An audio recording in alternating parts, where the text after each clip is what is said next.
మన ముకుంద జ్యువెలర్స్ యొక్క gratitude sale అన్ని జ్యువెలరీస్ పై VA flat 50% discount, no making charges. ఈ ఆఫర్ ముకుంద అన్ని బ్రాంచెస్ లో వర్తిస్తుంది.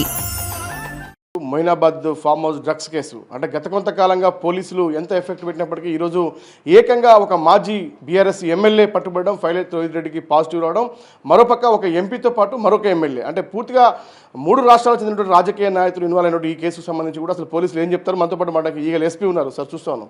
ఏంటి సార్ ఇది మొయినాబాద్ కేసు మొత్తం చర్చిస్తూ ఉన్నారు. రాష్ట్ర వ్యాప్తంగా ఈగల్ టీం ఎంత ఎఫెక్ట్ పెట్టినప్పటికీ మళ్ళీ డ్రగ్స్ ఎక్కడి నుంచి హైదరాబాద్కి వచ్చింది, అసలు ఎవరెవరు ఈ కేసులో ఇన్వాల్వ్ అయ్యారు?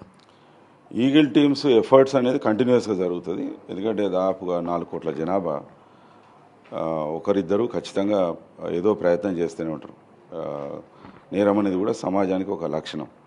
అయితే దాన్ని ఎంతవరకు మనం అణచివేస్తాం అనేది మన ప్రభుత్వం యొక్క మరియు ప్రభుత్వ విభాగాల యొక్క నిర్ణయం.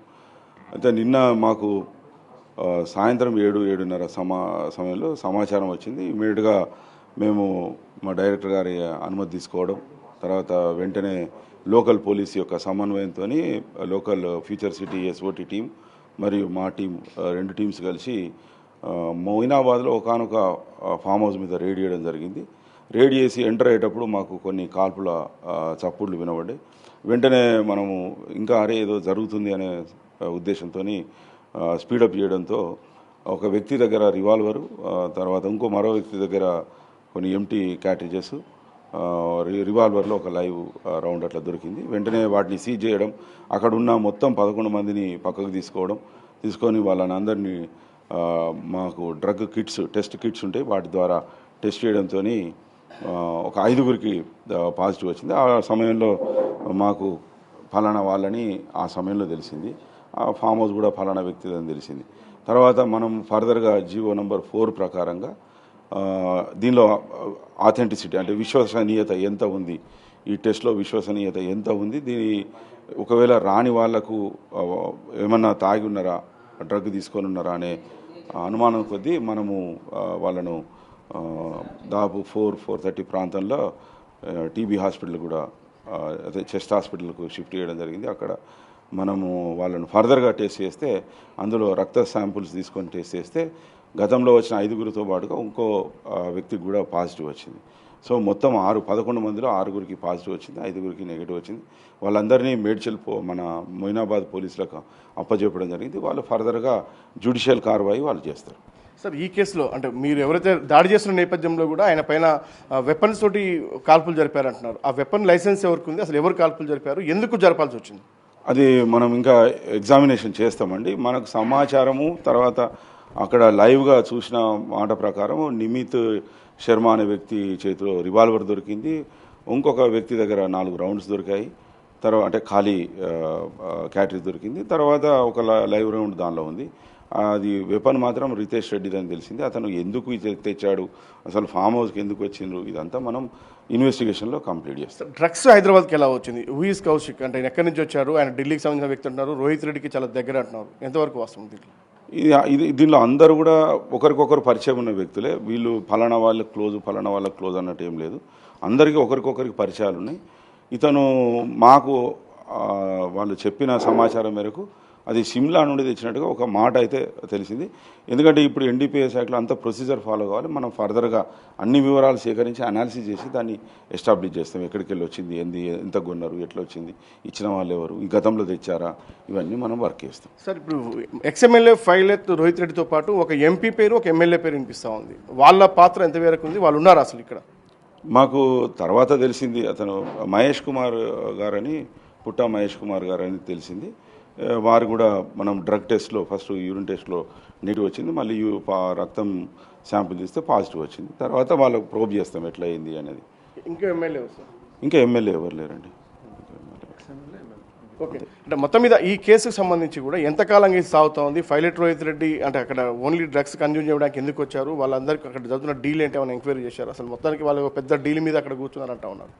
డీల్ అంటూ తెలియదు మాకు, అసలు ఎందుకు కూర్చున్నారు అనేది కూడా మనకు క్లారిటీ లేదు. ఒకటైతే అర్థమైంది ఏంటంటే వాళ్ళు కూర్చున్న వాళ్ళు కొద్దిగా లిక్కర్ కన్జ్యూమ్ చేయడము, ఎట్ ద సేమ్ టైం కొంతమంది అందులో డ్రగ్ కన్జ్యూమ్ చేయడం. మాకు ఆ డ్రగ్ 1 గ్రామ్ వరకు కొకైన్ దొరకడం, అదేదో ఇంకా టెస్ట్ మనం ఎఫ్ఎస్ఎల్కి వెళ్తే పంపిస్తుంది ఏం డ్రగ్ అనేది మనకు తెలుస్తుంది.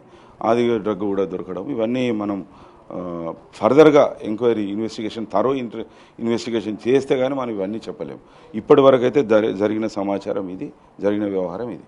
సిమ్లా నుంచి డ్రగ్ తెచ్చిన వ్యక్తి ఎవరు, ఆయన ఎక్కడి నుంచి తీసుకొచ్చాడు, ఆయన అంటే డ్రగ్ డీలరా లేకుంటే క్యాజువల్గా రోహిత్ రెడ్డికి స్నేహితుడు?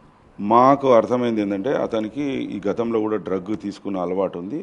అతను ఒక వ్యక్తి దగ్గర కొనుక్కొని ఇక్కడికి వచ్చాడు, ఇక్కడికి వచ్చి తర్వాత షేర్ చేసుకున్నాడు అనేది సమాచారం. మళ్ళీ మనం ఫర్దర్గా చేస్తాం. ఇంకా ఈ రోహిత్ రెడ్డితో పాటు ఇంకెంతమంది కన్జ్యూమ్ చేస్తున్నారు, ఆ కోణంలో దర్యాప్తు ఏమైనా సాగుతూ ఉందా?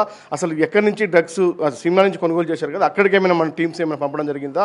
అసలు పూర్తిగా ఈ డ్రగ్స్ మూలాలను పసిగట్టే కోణంలో ఎలాంటి దర్యాప్తు చేస్తుంది ఈగిల్ ఫోర్సు ఏర్పడ్డప్పటి నుండి పకడ్బందీగా నిక్కచ్చిగా వ్యవహారం చేస్తుంది.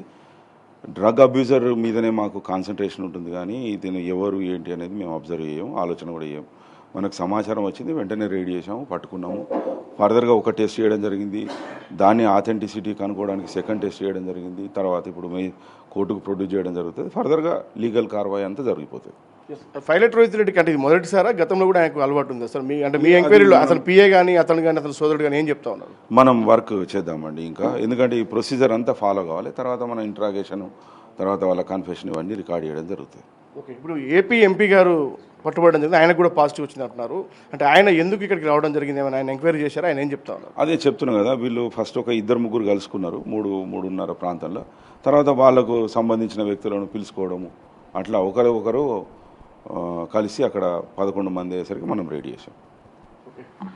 ఇది మొత్తం మీద చూస్తా ఉన్నాం, ఈగల్ టీము ఎక్స్క్లూజివ్గా దాడి చేసి ఏకంగా ఒక మాజీ బీఆర్ఎస్ ఎమ్మెల్యేతో పాటు ఏపీ చెందినటువంటి ఒక ఎంపీతో పాటు మరికొంతమంది కీలక వ్యక్తులు ఎవరైతే సిమ్లా నుంచి డ్రగ్స్ తీసుకొచ్చారో, ఎందుకంటే హైదరాబాద్ సంబంధించి కావచ్చు, తెలంగాణ రాష్ట్ర వ్యాప్తంగా తెలంగాణ ప్రభుత్వంతో పాటు ఈగల్ టీం కూడా ఫుల్ ఎఫర్ట్ పెట్టింది. ఎక్స్క్లూజివ్గా ఈగల్ టీం కూడా ఏర్పాటు చేసింది పూర్తిగా కూడా డ్రగ్స్ కంట్రోల్ చేయడానికి. కానీ ఏకంగా ఒక ప్రజాప్రతినిధి, మొన్నటిదాకా అధికారంలో ఉన్నటువంటి పార్టీ మాజీ ఎమ్మెల్యే పట్టుబడడం రాష్ట్ర వ్యాప్తంగా సంచలనం కలిగిస్తుంది. అది ఏపీకి కూడా లింకులు కనిపిస్తూ ఉన్నాయి. కాబట్టి తెలుగు 2 రాష్ట్రాల్లో డ్రగ్స్ ఇంకా పూర్తిగా పోలేదు. ఇంకా పూర్తి స్థాయిలో కూడా ఒక రాజకీయ నేతలే కొనసాగిస్తున్నారంటే ఖచ్చితంగా దీనిపైన ఇంకా ఎఫర్ట్ పెట్టాల్సిన అవసరం కనిపిస్తుంది. సిమ్లా లింకులు బయట తీయాల్సిన అవసరం కూడా స్పష్టంగా కనిపిస్తుంది. మొత్తంకైతే పోలీసులు ఇప్పటికే ఎంక్వైరీ చేస్తూ ఉన్నారు.